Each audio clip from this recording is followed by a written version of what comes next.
Good morning, I'm Taylor Wilson, and today is Monday, June 2nd, 2025. This is The Excerpt. Today, what we know about an attack that saw a suspect throw firebombs into a Colorado crowd at an event calling for the release of Israeli hostages, plus how the Senate will tackle Trump's tax bill, and we discuss concerns about an emerging surveillance state. Multiple people were set on fire during an event calling for the release of Israeli hostages in Gaza at a pedestrian mall in Boulder, Colorado yesterday, according to authorities. At least 8 people were injured, and a male suspect has been taken into custody. The suspect, identified by authorities as 45-year-old Mohammed Sabri Soleiman, yelled "Free Palestine" during the attack, according to the FBI special agent in charge of the Denver field office, Mark McCallick, who held a news conference last night. He also gave insight into how the FBI is approaching their investigation. As a result of these preliminary facts, it is clear that this is a targeted act of violence, and the FBI is investigating this as an act of terrorism.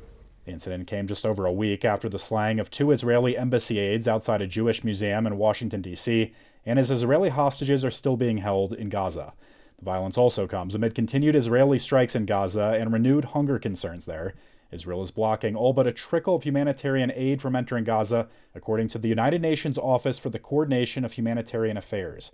With little ready-to-eat food entering, its spokesperson described Gaza last week as the hungriest place on earth. The Senate is preparing to tackle President Donald Trump's big tax bill and make some changes. I discussed with USA Today senior Congress and campaigns reporter Riley Beggin. Welcome back, Riley. Of course. Happy to be here. So just in terms of the logistics here at the top, how do we expect this to play out? Will there be public hearings on the Senate bill?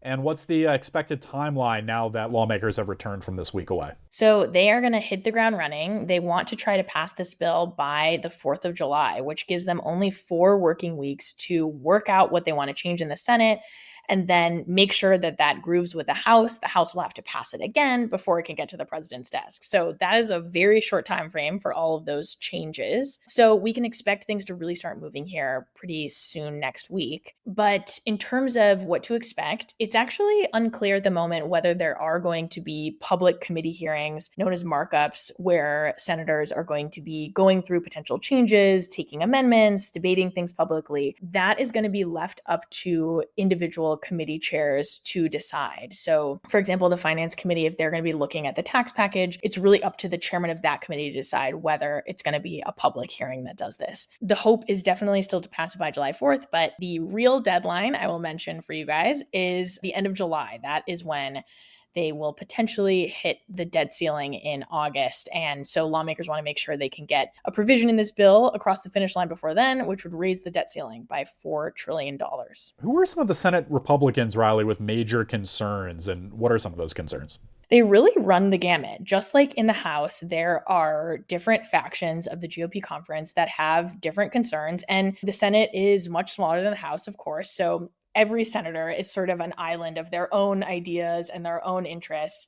So when I say factions, these guys generally align, but they're not necessarily working together towards the same goal, usually in the same way that they are in the House. But I would say keep your eyes on Ron Johnson of Wisconsin, Rick Scott of Florida, Mike Lee of Utah, and Rand Paul of Kentucky. These are senators who lean more fiscally conservative and have raised concerns about the overall cost of the bill and want deeper cuts to offset the tax cuts. There are significant cuts to Medicaid in this program. $625 billion would be shaved off of it, primarily through the addition of work requirements for able-bodied adults who don't have children. It is estimated to push 7.6 million Americans off of coverage. There are several senators who have raised concerns about that. Susan Collins of Maine, Josh Hawley of Missouri, Jim Justice of West Virginia. So that's another group to watch. And then finally, I'll say there was the Inflation Reduction Act, this Democratic bill passed under former President Joe Biden that had a lot of renewable energy credits in it. Republicans are looking to roll back some of those credits, and there are a handful of Republicans who have said they have concerns about that. They've helped businesses in their state,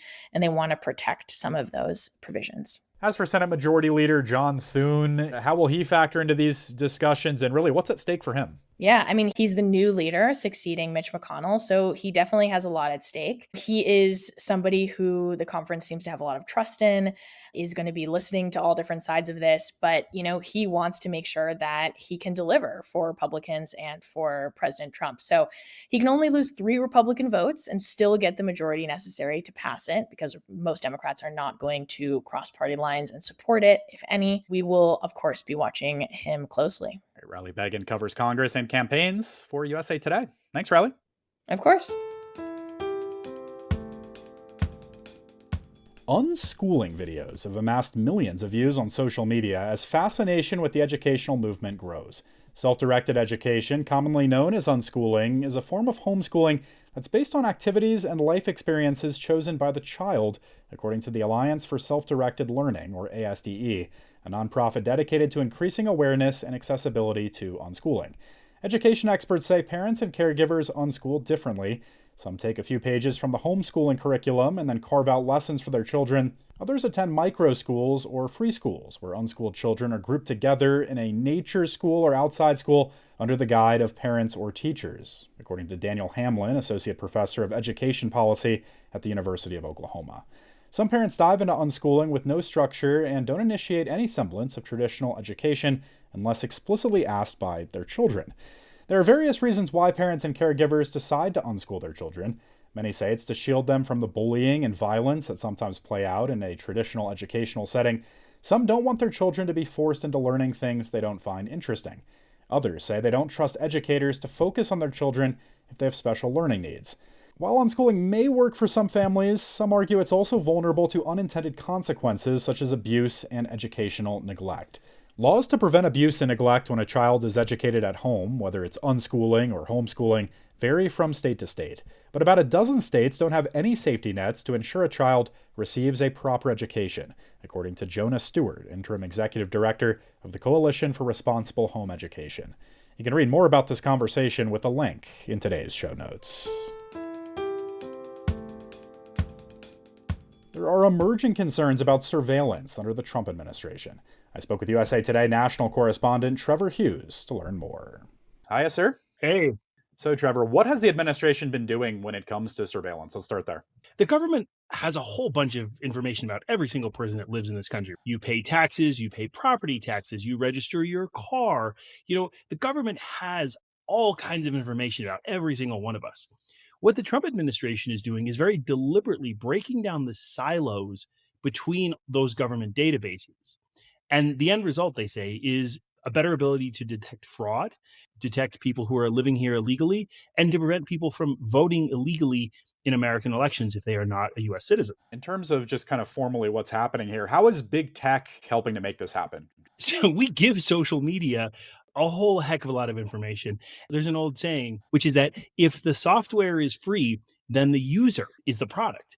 And what I mean by that is that we give social media companies all kinds of information about where we go, who we hang out with, where we shop, what we do, what we like to do. It's no surprise that Facebook and Instagram serve us ads about things we've been talking to with our friends. And so what big data does is it takes that kind of information, which you can buy, and combines it with these federal databases and can create an incredibly accurate picture of what your life is like.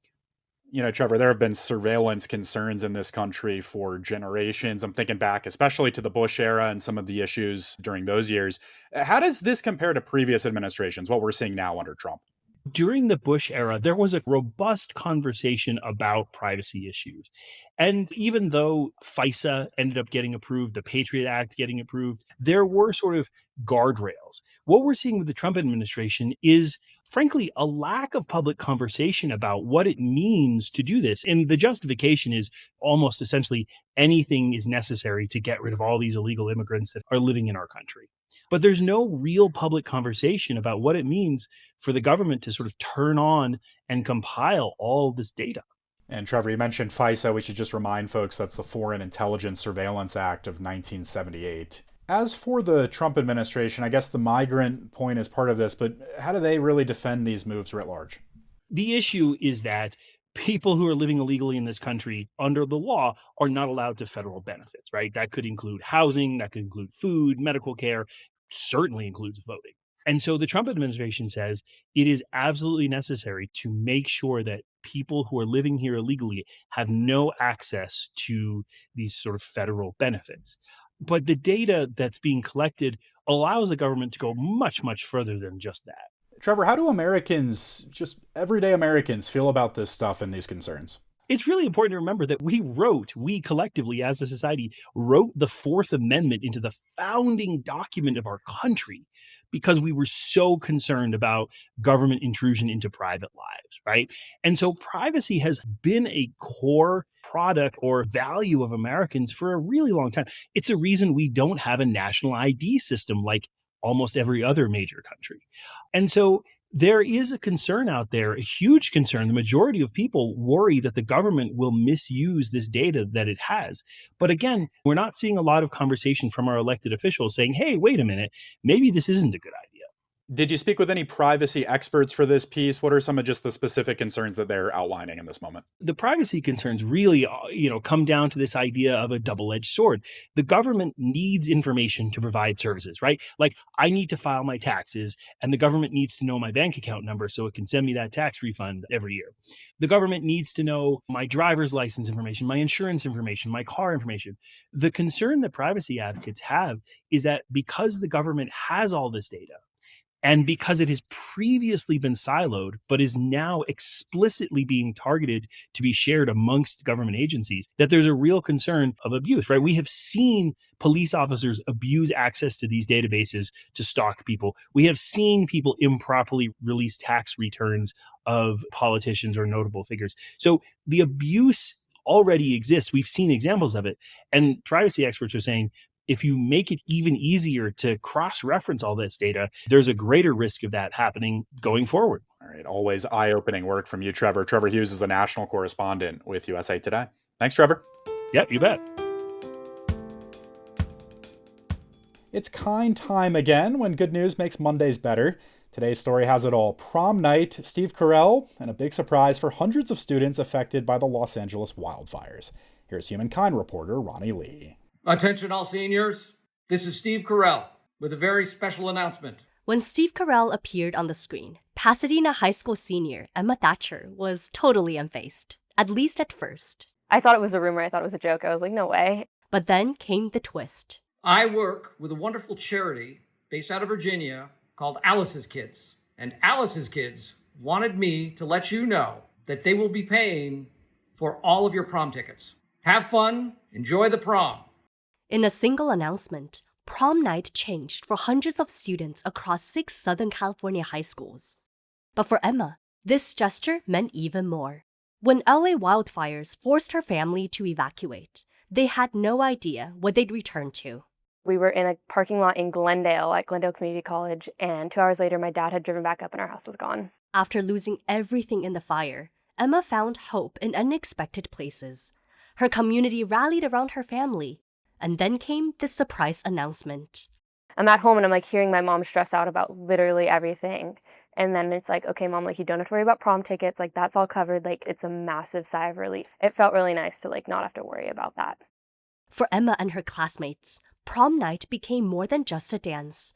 It was a symbol of hope and community coming together. It made the biggest difference in the whole world. Like just the thought that I could do that for somebody else in the future, it's so much more empowering to want to do that because you felt the effects. For more about this story and other inspiring moments, visit Humankind at usatoday.com.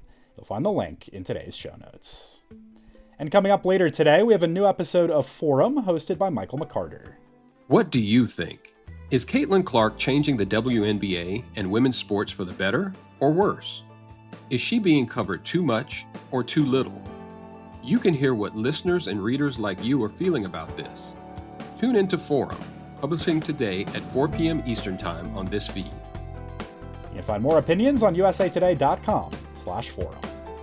Thanks for listening to the excerpt. You can get the pod wherever you get your audio, and as always, you can email us at podcasts@usatoday.com. I'm Taylor Wilson. I'll be back tomorrow with more of the excerpt from USA Today.